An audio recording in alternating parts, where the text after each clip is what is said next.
자, 잠시 쉬었으니까 다시 시작하겠습니다. 이 시간에는 이사야 20장입니다.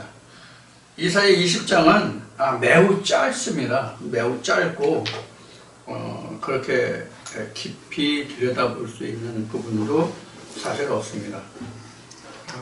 20장에서 여러분들과 좀 살펴볼 것이 이제 좀 있다면 그 배옷과 신발이 될 것 같아요. 그것에 대해서 좀 여러분들과 말씀을 나누고 이 동영상을 들으시는 분들 중에서도 유튜브에 떠 있는 많은 목사님들의 설교를 들으시는 분들이 혹여 계실지 모르겠는데, 여러분들 그 들으시는 분은 좋은데 많이 영적 분별을 하셔서 들으셔야 됩니다. 가장 우리가 그 성경에 많은 말씀들이 있는데, 우리가 그 중에서 가장 그 분별을 잘 해야 될 것이 천년설에 관한 것이 아닐까 하는 생각을 해요. 계시록 할 때 그런 얘기를 했지만, 무천년설을 주장하는 사람, 유천년설, 즉 천년설이 있다고 하는 사람, 천년설이 없다고 하는 사람, 이렇게 이제 세대적인 종말론 나라에서 상당히 지금 신학자들 간에 의견이 분분하거든요. 근데 이 종말에 관해서는 전천년, 후천년 이거 다 맞는데, 전천년, 후천년 맞는데, 신학이 주장하는 무천년이나 천년설이나 그런 것은 없다. 신학으로 주장하는 천년설은 없다. 무천년이든 유천년이든 세대적인 종말론이든 이거 없다. 이렇게 저는 말씀을 드렸어요. 요한계시록 할 때. 그래서 그런 것을 여러분들이 잘 분별하셔서 말씀을 들어주셨으면 좋겠어요.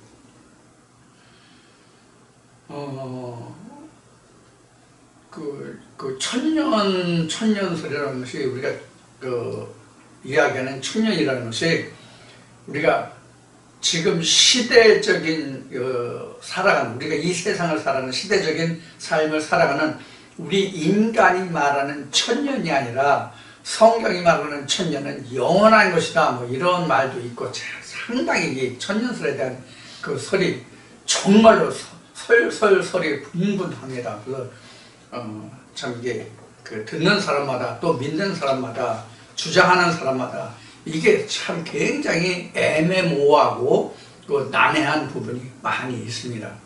근데 천년은 반드시 있습니다. 천년 반드시 있는데, 천년이 전천년, 후천년에서 사실은 게 2000년이에요. 성경으로 보면. 그것이 이제 요한계시록 19장 이후에 이렇게 넘어가면, 정확하게 그 시작은 계시록 1장부터 따져야 되겠지만은, 그걸 조금 구분하면 17장, 18장, 19장 이렇게 가면서 이제 천년이 주어져요. 그래서 천년이 전천년이 있고 후천년이 있어요. 그래서 전천년 3.5, 후천년 3.5입니다. 그래서 1260일 42개월, 이것이 천년이에요. 그런데 그것이 자기 평생에 전천년에 속할지, 전천년을 속해서 전천년을 정리하고 후천년에 속해 있을지, 이것도 영원한 시간이 될 수 있어요. 자기 평생에 못하면 영원한 시간이니까. 그리고 후천년에 왔다고 할지라도 후천년을 완성하지 못하면 이것도 또 영원히 자기도 또 무정에 빠지는 자가 되거든요. 지옥에 빠지는 자가 되거든요. 이것을 여러분들이 잘 이해하셔야 됩니다. 그래서 지금 이거하고는 관계없는 얘기지만, 이렇게 되게, 이게 합하면 7일이잖아요. 이게 다니엘서는 이게 71회란 말이에요. 71회. 이게 다니엘서에서 71회로 나왔고, 요한계시록에서 이 71회를, 이 7일을, 이게 한 일회잖아요. 이게 한 일회. 한일에 하는 거잖아요. 한일을 이렇게 나눴는데 이거를 1260일 42개월 그 또 3년 반이니까 42개월이죠. 이렇게 표현한 거란 말이에요. 그래서 전천이 요것이 천년이 되고 이것이 후 천년이 되는 거예요. 그래서 천년설이 반드시 천년이라는 것이 반드시 있는데 천년이 이런 것이다. 이런 것이다. 그래서 이게 계시록 12장에 하면 천년 동안 어떻게 그 아이를 뵌 여자가 어떻게 천년 동안 이것을 그 아들을 양육하는지 잘 계시록 12장에 잘 기록이 되어 있거든요. 요런 것을 봐야 돼요. 여기가 지금 경점이잖아요. 전천년과 후천년은 경점이잖아요. 그래서 이것을 여기를 보면 여기가 우리가 얘기하는 구약이고 신약이고 이런 거예요. 따지고 보면. 근데 여기는 구약이라는 것이 여기가 애굽이고 여기가 신약이에요. 그러니까 여기는 애굽이고 구약 그 애굽이고 여기 신약이에요. 그러니까 이렇게 보면 이게 바로 이제 이렇게 구분이 되는 거예요. 이제 참고로 말씀을 드리고, 자, 그 다음에 그 20장 이사 20장 본론으로 들어가겠습니다. 그래서 이제 다른 동영상을 다 유튜브에서 나온 많은 영상을 들으실 때 이런 것을 많이 참고하시라는 얘기예요. 천년선 반드시 있습니다. 이게 천년이 없으면 안 됩니다. 전천년, 후천년, 그것도 전천년, 후천년. 이거 딱 이게 전천년, 후천년, 이게 2000년이잖아요. 그 이 천년, 후천년이라는 건 실제 천년을 얘기하는 게 아니라 3.5일, 3.5일. 이거 3일 반, 4일 반, 이거 이렇게 나왔죠. 4일 반 이렇게 나왔죠. 계시록에는. 이거를 참고하시라고 이제 말씀을 드리는 거예요. 자, 그럼 이사야 20장 시작하겠습니다.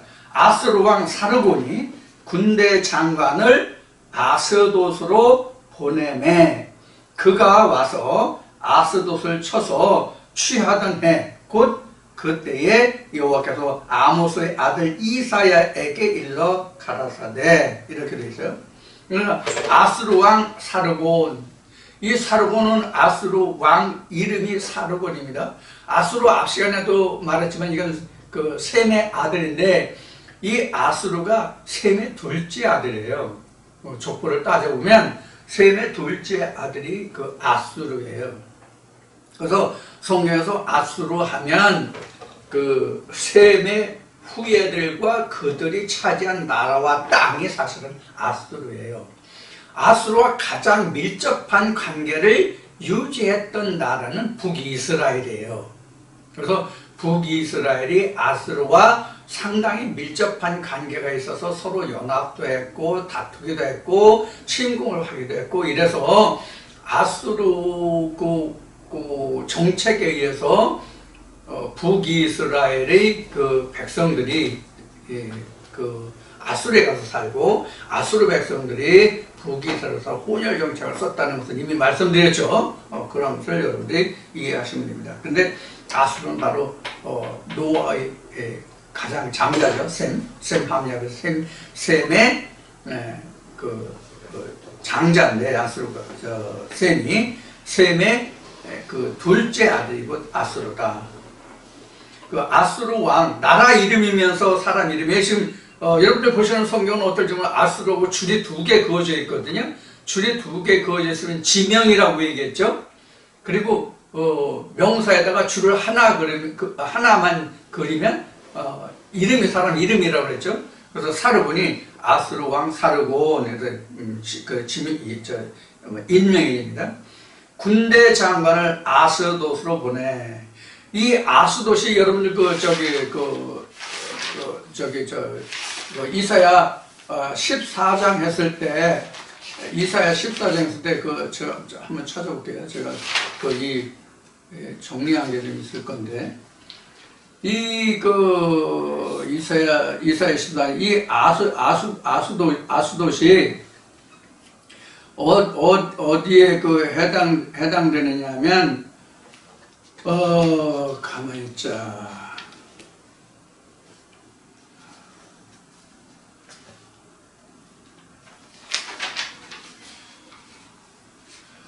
블레셋이 아스돗이 어느 지경이냐면 블레셋 14장에서 아수르 바벨론 블레셋의 멸망을 했잖아요.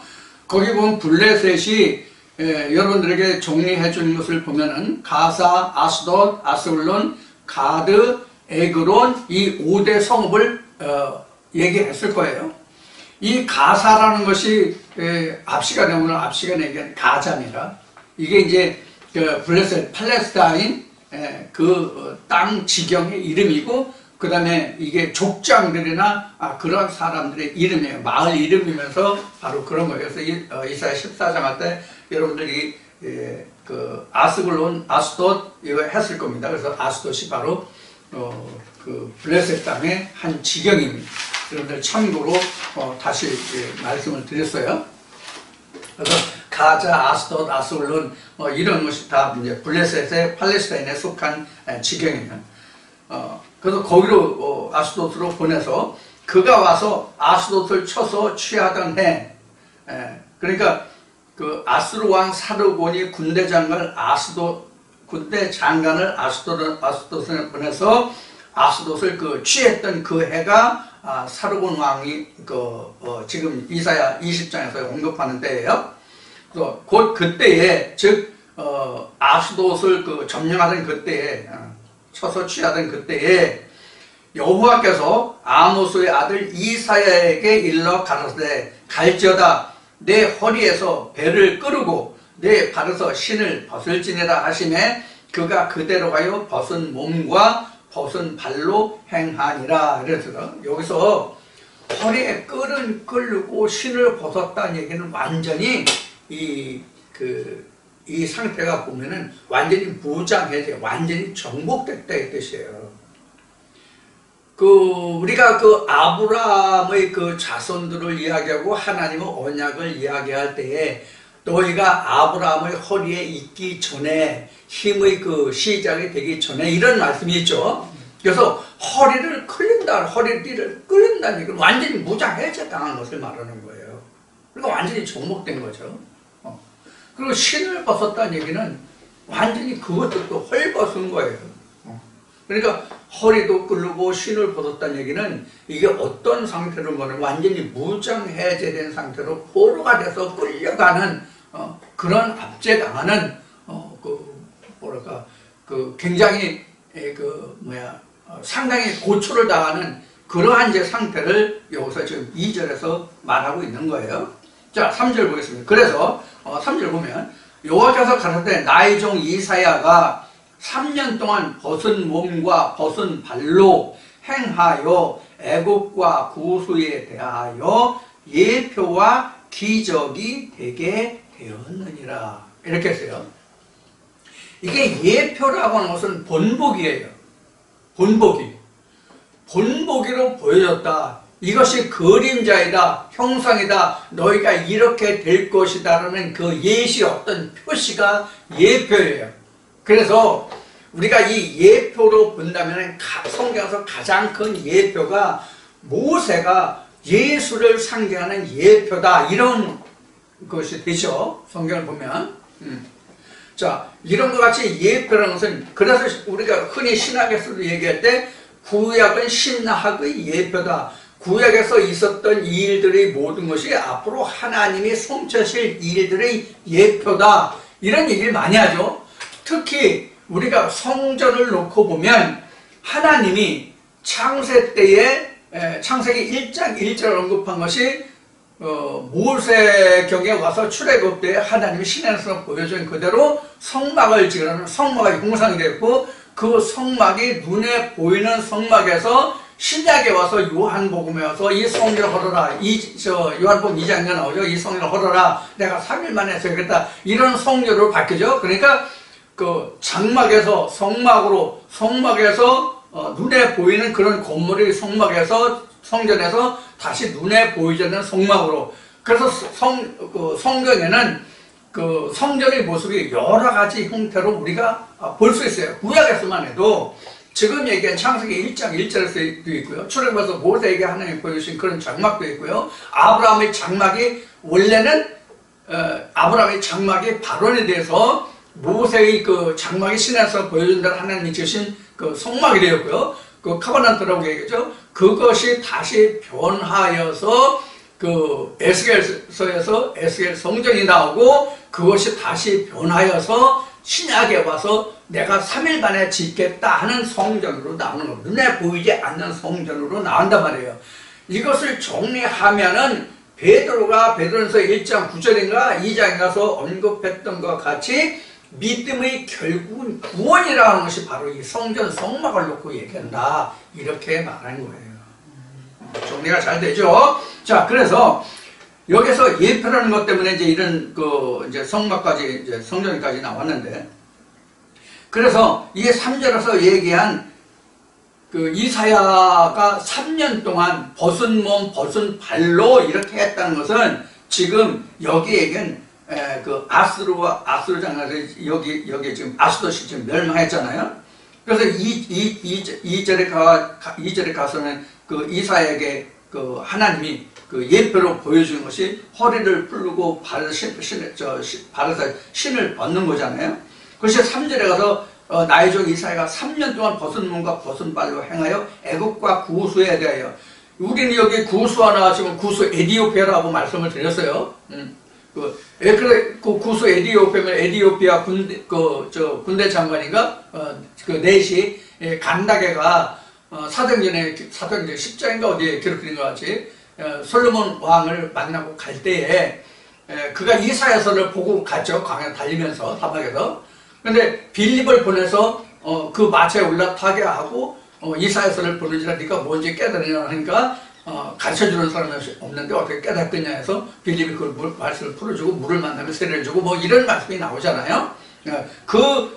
이제 구수인데 이 구수가 에디오피아예요. 여기는 구수로 나왔는데 에디오피아, 사도행 여러분 에디오피아라고 나와요. 에디오피아. 그러니까 에디오피아입니다. 같은 나라입니다. 자, 대하여 예표와 표적이 되었느니라. 그래서 애국과 구수에 대해서 지금 이사야를 통해서 3년 동안 헐벗고 허리띠를 풀고 신을 벗고 맨발로 다녔던 그러니까 이거를 곤혹스럽다고 얘기해야 되나? 잔혹하다고 해야 되나? 그러한 이제 그 생활이 된다는 핍절한 삶을 살게 된다는 그런 이제 의미가 3절에 기록되어 있습니다. 애국과 구수가. 그러니까 애국과 구수는 사실 붙었어요. 사실 지경으로 보면은 애국과 구수는 에디오피아 거기는 그 북아프리카 쪽에 있나요? 그래서 같이 붙어 있는 지경이에요. 근데 강이 하나 껴 있나? 그렇죠. 바다인가 강인가. 자, 그런 이제 상태입니다.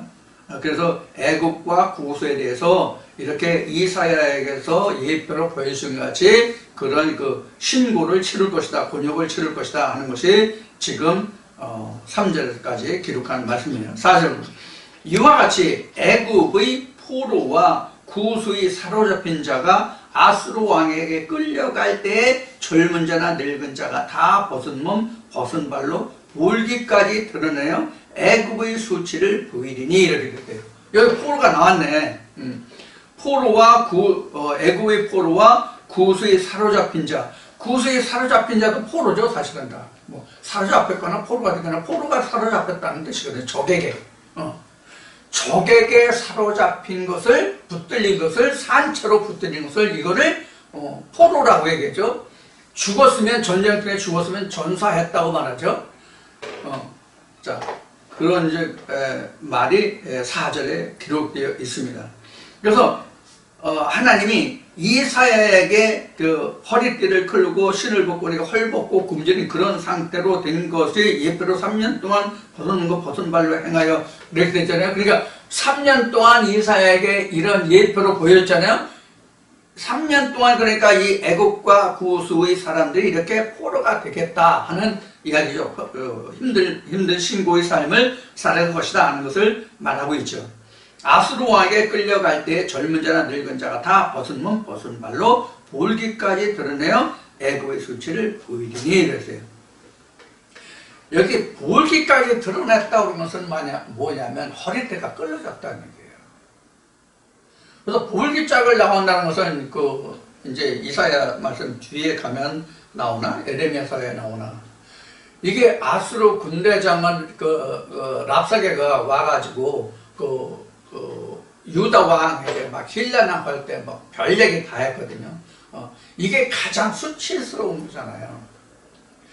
그래서 사람이 죽어도 그 수치스러운 부분은 다 가려준다고요. 여러분들 혹시 사람이 죽어서 그 무덤에 갈 때에 그 최후에 입는 그 옷을 입히는 세상에 있던 옷을 벗기고 입히는 것을 우리 염한다고 그러죠.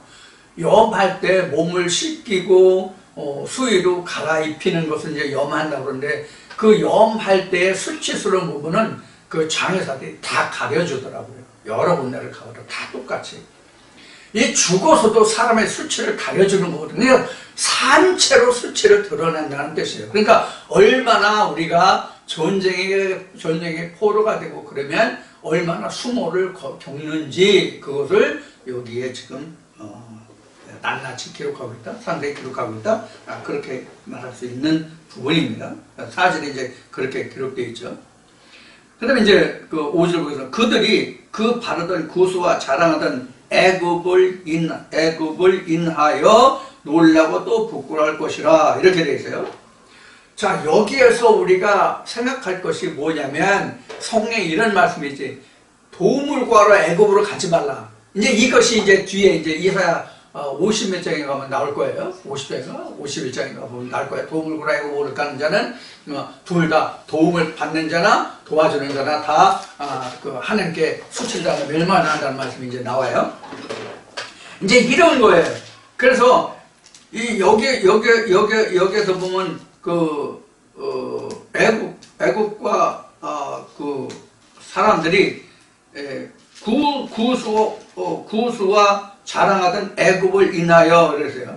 그러니까 구수가 어디를 의지했다는 뜻이에요? 애굽을 의뢰했다는 뜻이거든요. 구수가 애굽을 의뢰했는데 애굽이 이렇게 아수르에서 붙잡혀갖고 이러니까 구수가 애굽을 의뢰했던 이 상태에서 애굽이 이렇게 하나님께 포로가 되고 붙잡혀서 볼기까지 내놓은 그런 수치를 당할 때에 구수가 자랑하던 애굽을 놀라고 구수한테 놀라고 부끄러워할 것이라 이렇게 기록하고 있어요. 우리 인간의 삶에서도 자기가 믿고 의지했던 그 상대가 쓰러지고 넘어지면 다른 무엇에 의해서 쓰러지고 넘어지고 그 의지할 것이 없으면 굉장히 사람이 낭망하고 허망하잖아요. 마찬가지란 말이에요. 구수가 애굽을 의뢰했는데 이렇게 된 거예요. 자, 그렇게 되던 날에 이 해변 거민이 말하기를 우리가 믿던 나라 곧 우리가 아수르 왕에게서 벗어나기를 바라고 달려가서 도움을 구하던 나라가 이같이 되었은즉 우리가 어찌 능히 피하려 하리라. 그렇죠. 자기가 믿고 의지하던 그 상대가 쓰러지고 넘어지면 어디 가서 내가 몸을 의탁하겠어요? 어디 가서 무엇을 할 수 있겠어요? 지금 그런 말씀이 지금 여기 들어 있습니다.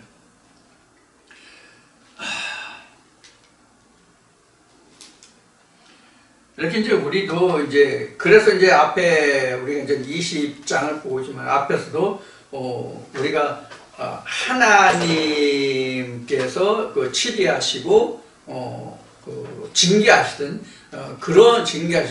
그런 것을 통해서 자기를 치는 자에게 의뢰하던 자에게 돌아오고 자기를 치는 하나님께로 돌아온다 하는 그런 말씀들이 앞에 여러 군데 나왔죠. 그래서 하나님이 이렇게 열방을 치리하시고 다스리는 것은 하나님이 이스라엘 백성들을 심판하시고 멸망시키기 위해서 그런 게 아니라 그런 것을 통해서 이스라엘 백성들이 세상 나라를 의지하고 세상의 사람을 의지해서는 내가 보함을 받지 못한다. 이것을 깨닫고 하나님께로 돌아오게 하려는 하나님의 의지가 거기에 들어있다. 그래서 이걸 트릭이다라는 말을 제가 여러 번 썼죠. 바로 그런 거란 말이에요. 하나님이 우리에게 힘들고 어렵게 하는 것은, 즉 성경의 말씀을 보면 인간에게 적당한 질고를 주었는데, 하나님이 그 질고를 통해서 인간이 영혼을 사모하는 마음을 갖게 했다는 말씀이 있잖아요. 시편이나 전도서가 보면 나와요. 그래서 이러한 것이 바로 뭐냐면 하나님의 트릭이다 그런 거예요. 하나님의 트릭이다. 자, 여기에서 하나님이 우리에게 하나님이 트릭을 쓰셨다, 또는 하나님이 우리에게 어떤 마음을 주었을 때 이 이사 말씀에 쭉 보면은 하나님이 그 사람에게 그런 마음을 주셨다, 이런 그 말씀이 나왔잖아요. 자, 여기서 하나님과 각자의 관계를 한번 우리가 보자고요. 즉 하나님이 존재가 되겠는데, 이제 어제도 이제 전화를 통화한 분이 계셨는데, 거기서 이제 이런 이야기가 나왔어요. 오늘 또 이 이야기를 또 하게 되는데, 하나님이 어떤 사람에게, 하나님께서 어떤 자에게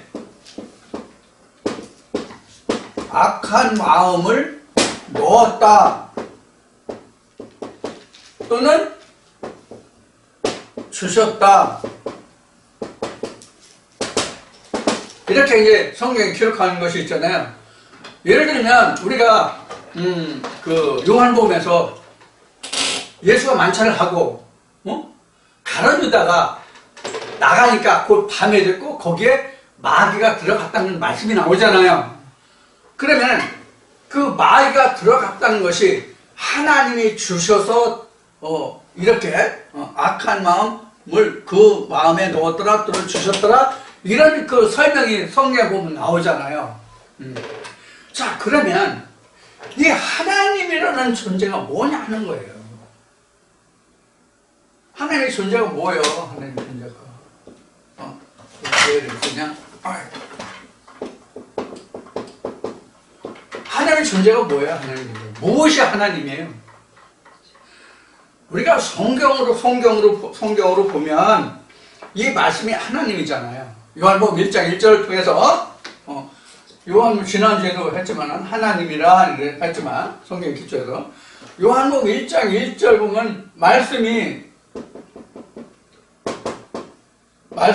하나님이다 이렇게 되어 있잖아요. 여기서 우리가 지인 일부에서 말씀이 하나님인데, 이 말씀을 가진 자가 누구예요? 이 말씀을 가진 자가 누구냐고. 성경이 가지고 있어요? 이 말씀이 요한복음 1장 1절을 통해서 말씀이 하나님이라고 되어 있는데, 하나님이 이 성경 자체가 하나님이라고 해서 이 성경 자체로 하나님이 이 말씀을 가지고 계시냐고. 이 말씀을 가진 자는 각자거든요. 이 말씀을 가진 자는 각자라고. 이 말씀을 가진 자가 각자이기 때문에 요한복음 같은 말씀에서 10절에서 14절에서 말씀이 육신을 입었다 이렇게 되더라고요. 여기서 말씀이 육신을 입었다는 것을 좀 더 설명을 드릴게요. 요한복음 1장 14절에 말씀이 육신을 입었다 하잖아요. 그럼 이게 말씀이 육신을 입었다가 두 가지예요. 이거 지우고 갑시다.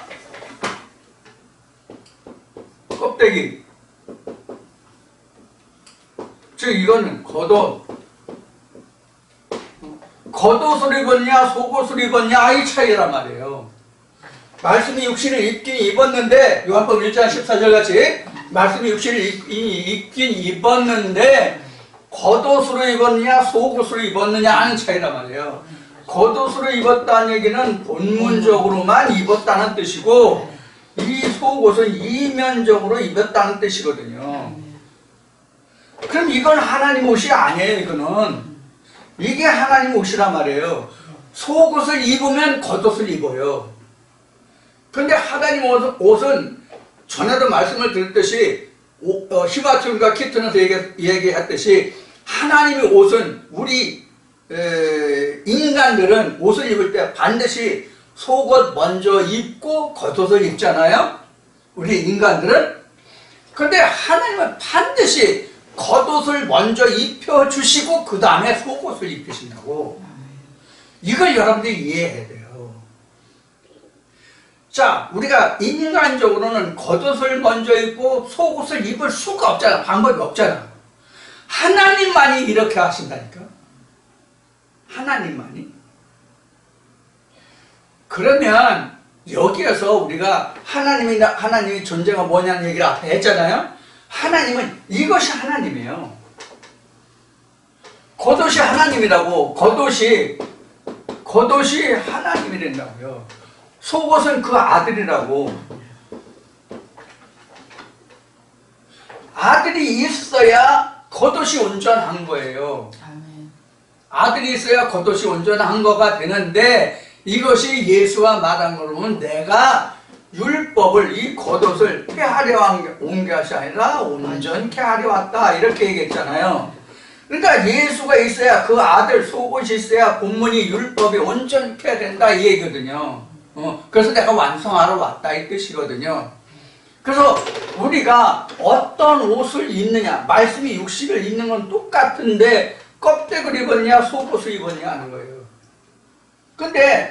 근데 하나님은 겉옷을 먼저 입히고 나중에 속옷을 입힌다 이렇게 말씀하셨잖아요. 이게 무슨 뜻이냐면 먼저 내가 본문을 알아야만 그 속의 뜻을 안다는 뜻이에요. 그래서 예수가 요한복음 19장인가 보면은 예수가 그 십자가에서 못 박혀 죽을 때 그 옷을 겉옷은 나누고 속옷은 나누지 않았잖아요. 속옷은 나눌 수가 없는 거예요.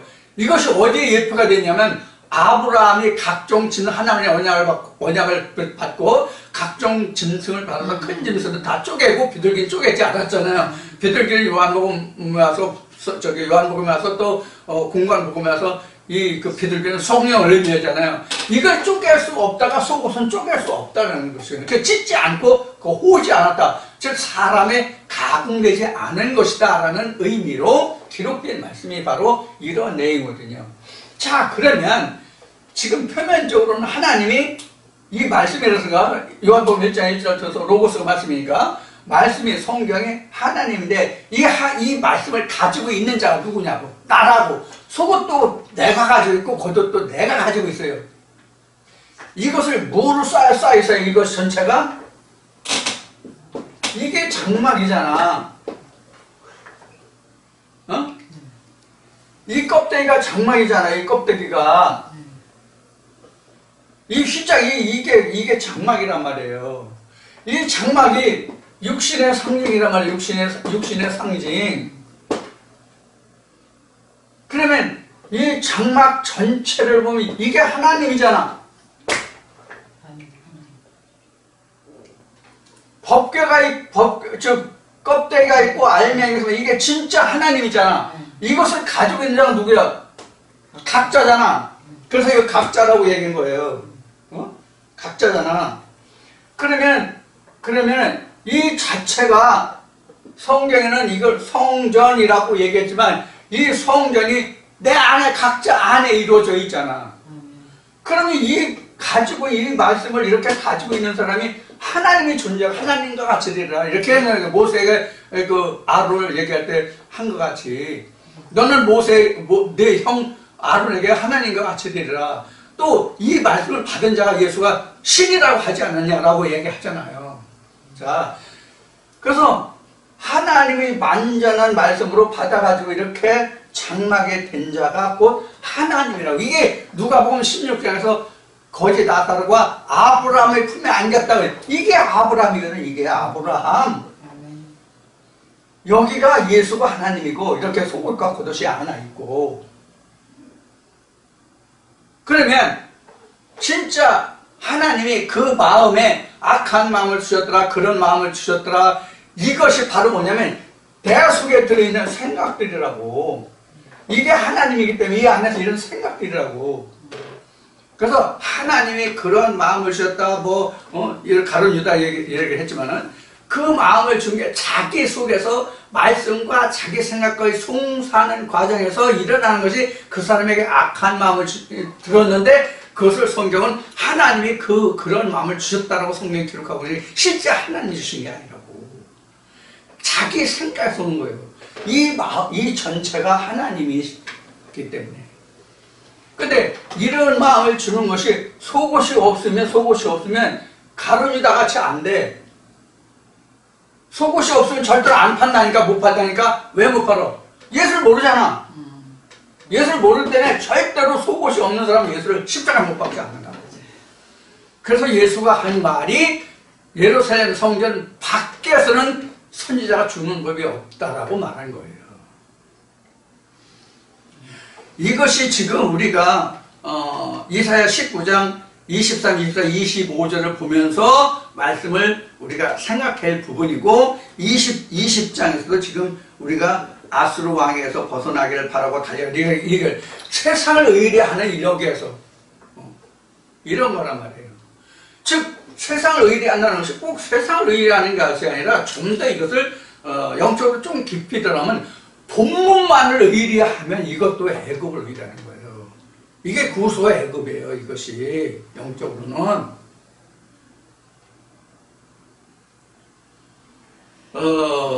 이제 이사야 지금 20장 지금 이게 이제 오늘 이사 강의 이제 두 번째 시간이잖아요. 이제 이거 끝나면 이제 어느 말씀으로 들어가요? 그 다음에 들어갈 말씀이 이제 산상수훈으로 들어가죠. 산상수훈에서 이제 이러한 내용을 다시 말하게 될지 모르겠는데, 지금 우리가 성경을 이해하고 성경을 우리가 깨닫는 것이 정말 많은 지각을 이용해서 굉장한 상상한 나라를 펴야 하나님의 이상이 보여요. 근데 단편적으로 어느 한 부분의 말씀만 놓고 우리가 성경을 본다면 마치 장님이 동물을 하나서 코끼리 본 것과 똑같아요. 장님 셋이 코끼리 봤다는 얘기 많이 우리가 그동안 회자에서 많이 들었잖아요. 다 알고 있는 사실이잖아요. 그와 같이 되는 거예요. 자, 그래서 이사야 19장 20장을 통해서 여러분들에게 말씀드릴 수 있는 것은 5절을 보면서 이제 그 얘기를 했지만은, 그래서 하나님이 하나님의 백성들 통해서 말씀하시는 너가 도움을 걸어 애굽으로 가지 말라 이렇게 했어요. 그럼 오늘날 우리가 도움을 걸어 애굽으로 가면 애굽이 에집트라고 했으니까 지금 우리가 힘들고 어려우면 에집트로 가지 말라는 뜻이에요? 아니잖아요. 율법으로 돌아가지 말라는 뜻이거든요. 오늘날 너희가 도움을 걸어 애굽으로 가지 말라는 얘기는 율법으로 돌아가지 말라는 얘기거든요. 자, 이런 면면들이 지금 우리가 이사야 19장 23, 24, 25절 세 절을 통해서 앞에서 하나님의 성전 모습으로 보여준 것과 지금 하나님 원하는 것을 이거 보여준 이사야 20장에서 보여준 말씀과 이제 같아요. 여기서 여러분들에게 참고로 앞에 서두에 20장을 시작하면서 서두에 말씀을 드린 것이 뭐냐면 신발 얘기 있잖아요. 신발 여기 이 말씀을 보면은 여러분들 룻기에 보면은 나오미와 나오미의 얘기가 나오죠. 나오미의 예화가 룻기에 나오는데, 룻기 4장에 보면은 거기 보면 신발을 벗어서 가문에 유업을 물을 수 있는 사람이 자기는 그 유업을 무르지 않겠다 하는 뜻으로 신발을 벗어서 보아스에게 주는 그런 이제 장면이 기록이 돼요. 그래서 신발을 벗는다고 하는 뜻은 결혼 약속을 파한다는 의미가 들어있어요. 그러니까 유업을 물을 때 신발로서 증거를 삼는 건데, 그 신을 자기가 벗으면 그 유업을 자기가 무르지 않겠다. 그것을 자기가 우리로 보면 정의라고 그럴까? 우리 부모가 죽으면 재산이 자손들한테 돌아오잖아요. 근데 만약에 부모가 빚졌다고 그러면 그 빚을 탕감해야만 자기가 경제적으로 자유인이 될 수 있죠. 그런 경우에는 내가 상속을 포기할 수 있거든요. 그래서 그 신발을 벗는다는 얘기는 그 상속을 포기하겠다는 뜻이에요. 그래서 여기서 결혼에 대해서 파하겠다, 결혼을 파하겠다 하는 신발 벗는 것이 그런 뜻이라고 말씀드렸잖아요. 그것은 하나님과 나와의 언약을 파하겠다, 유업을 파하겠다, 안 받겠다, 상속을 받지 않겠다, 그런 뜻이거든요. 그래서 이제 보아스가 나오미의 며느리들의 상속을 이을 권한을 보아스가 가져서 보아스를 통해서 다윗의 조상을 이세를 낳는 그런 결과라고 거기서 다윗이 출생하는 이런 과정이 나오잖아요. 그런 이제 우리 이사야 공부하는데 앞에서 이제 잠깐 말씀드렸는데 이런 과정을 우리가 이 말씀에서 볼 수가 있어요. 그래서 우리가 지금 이렇게 애굽, 부수 이렇게 이야기하지만 여기서 우리가 본질을 보면 여호와 하나님께로 돌아오라가 메시지예요. 어떤 말씀이든지 간에 여호와 하나님에게로 돌아오라. 내가 의지하는 것은 구스와 애굽과 아스르와 이런 데가 아니다. 블레셋도 아니다. 다 아니다. 바벨론도 아니다. 여호와께로 돌아오라가 하나님이 모든 선지자를 통해서 기록한 말씀의 결론이에요. 이 결론을 놓고 보면은 하나님의 이상이 조망되고 조명이 된다. 이렇게 이제 말씀드릴 수가 있겠죠.